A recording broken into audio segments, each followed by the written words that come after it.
서울에서 20년간 미용실을 운영해온 김모 씨. 요즘이 코로나19 때보다도 더 힘들다고 호소합니다. 코로나 때는 그나마 조금 지원이라도 나와서 괜찮았는데 지금 끝나고 나서는 아주 좀 힘든 것 같아요. 여기저기서 수천만 원의 사업자 대출을 받았지만 대출금과 이자 상환 부담에 허덕이고 있습니다. 금리가 워낙 또 높고 하다 보니까 대출금도 갚아야 되고 원금이자 이렇게 같이 이제 나오다 보니까.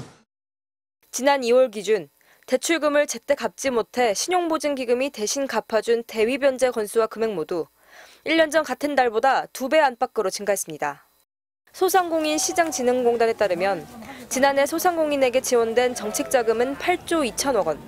이 가운데 90일 이상 연체되거나 돌려받지 못한 부실 금액은 8,200억 원으로 10%에 육박했습니다. 2.79%였던 1년 전보다 약 3.5배 급증했습니다. 돈을 갚지 못해 부실 징후 기업으로 분류된 사업체도 8만 4천여 곳으로 1년 전보다 2배 넘게 증가했습니다. 고물가의 고금리, 이에 따른 소비 침체가 가장 큰 원인으로 지목되고 있습니다. 사업 규모를 다들 축소하고 사람들 내보내고 그랬지만은 그럼에도 불구하고 여전히 가게를 운영을 하려면은 자금이 필요한 거고 정부가 여러 가지 정책 금융 지원 정책을 펼치고 있습니다만은 그러나 여전히 역부족이죠.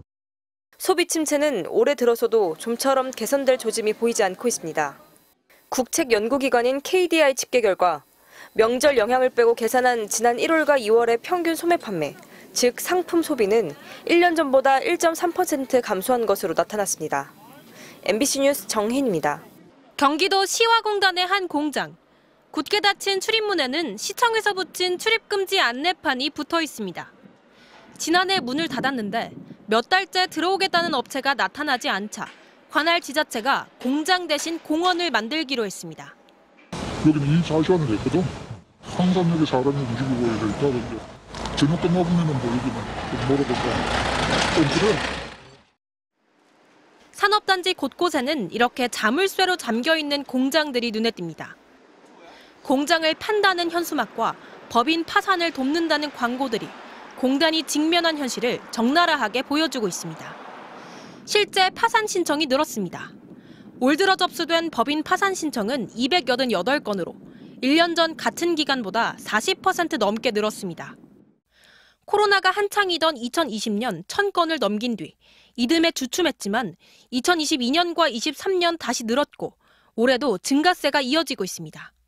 소기업과 소상공인이 폐업을 이유로 받아간 노란우산 공제금도 1년 전보다 23%나 많아졌습니다. 국내 소비가 침체되면서 내수 의존도가 높은 중소기업들이 직격탄을 맞고 있는 걸로 해석됩니다. 아무래도 대기업은 수출 중심인데 비해서 중소기업들은 내수 의존도가 높기 때문에 고금리, 고물가로 인한 원가 상승 때문에 매출 둔화세가 나타났고 실제로 2022년 하반기부터는 최근까지 둔화세를 지속하고 있습니다. 파산은 면했지만 중소기업의 대출 연체도 증가하는 상황입니다. 여기에 지난해 5%를 넘기며 11년 만에 정점을 찍었던 대출금리가 여전히 강세를 유지하고 있어 한계 상황에 내몰리는 중소기업은 더 늘어날 전망입니다. 지난달 산업기업경기실사지수는 68포인트.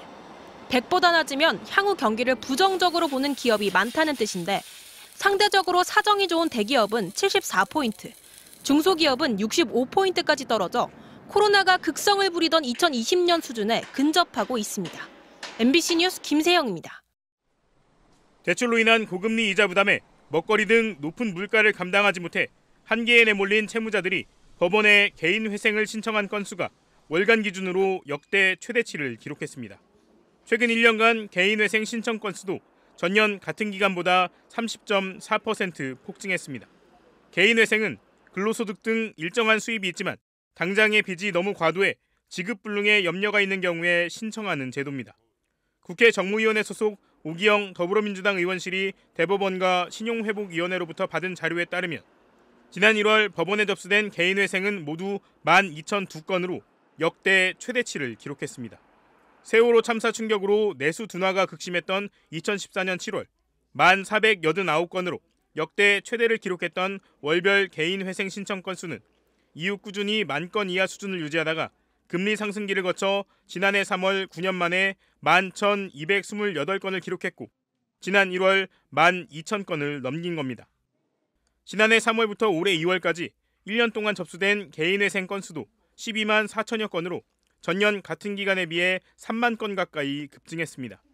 개인회생이 받아들여지면 법원이 정해준 최저생계비를 제외한 나머지 소득을 일정 기간 동안 모두 채무 변제에 사용해야 합니다. 이 기간 동안 성실납부가 인정되면 남은 빚은 면책받을 수 있습니다. 또 같은 기간 신용회복위원회에 접수된 채무조정 역시 약 19만 건으로 전년 같은 기간보다 30% 가까이 늘었습니다. 채무조정은 3개월 이상 연체한 15억 원 이하 채무를 보유한 채무자를 대상으로 상환기간 연장, 이자율 조정, 일부 채무 감면 등 상환 조건을 변경해 경제생활을 이어갈 수 있도록 지원하는 제도입니다. 저금리 시기 빚을 지면서까지 무리한 투자를 했다 급격히 손실이 늘어난 채무자들이나 고금리에 고물가까지 겹치며 실질 임금이 줄어들어 당장 먹고 살기도 어려울 만큼 벼랑 끝에 내몰린 채무자들이 그만큼 늘어났다는 뜻입니다. 높은 금리로 인한 이자 부담은 이제 본격적으로 시작되는 만큼 채무자들이 겪는 고통은 당분간 계속될 것으로 보입니다.